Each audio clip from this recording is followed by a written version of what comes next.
جی میں اس وقت موجود ہوں دریائے ستلج میں۔ یہ بہاولپور لودھراں کا علاقہ ہے۔ سیلاب کی اگر میں بات کروں تو بھارت کی طرف سے دریائے ستلج اور دیگر جو ہمارے دریا ہیں ان میں پانی چھوڑ دیا گیا ہے۔ دریائے ستلج کی میں اگر بات کروں تو میں جس مقام پر موجود ہوں یہاں پر جو پانی کی سطح ہے وہ آہستہ آہستہ بلند ہونا شروع ہو چکی ہے۔ دریائے ستلج میں سال میں اسی وقت پانی آتا ہے جب بھارت کی طرف سے پانی چھوڑا جاتا ہے یا پھر پاکستان میں بارشوں کا سلسلہ جو ہے وہ زیادہ ہو جائے تو تب یہاں پر پانی آتا ہے۔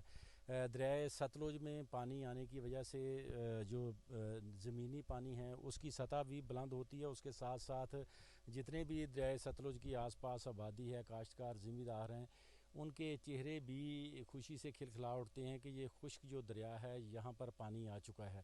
اور پانی کی سطح بلند ہونے کے ساتھ ساتھ یہ پانی اب چلنا بھی شروع ہو گیا۔ روزانہ یہاں سے جب گزرنا ہوتا ہے تو دیکھتے ہیں کہ دریائے ستلج خشک ہے، ریت اڑ رہی ہوتی ہے، لیکن اب پانی کا جو دریائے ستلج میں آنا جو ہے وہ مقامی لوگوں کے مطابق وہ کسی نعمت سے کم نہیں ہے۔ اگر سیلابی صورتحال پیدا نہ ہو تو اس طرح دریائے ستلج کو چلتا دیکھ کر شہری جو ہیں وہ بڑے خوش ہوتے ہیں، جہاں پر آتے ہیں شہری پکنک مناتے ہیں، بہت سے سٹالز یہاں پر لگ جاتے ہیں، اور شہری شام ہوتے ہی جب سورج ڈلنا شروع ہو جاتا ہے تو شہریوں کی جو آمد ہے وہ دریائے ستلج کے اوپر شروع ہو جاتی ہے۔ شہری جو ہیں اس پانی کو دریائے ستلج میں آنا اپنی خوش بختی سمجھتے ہیں۔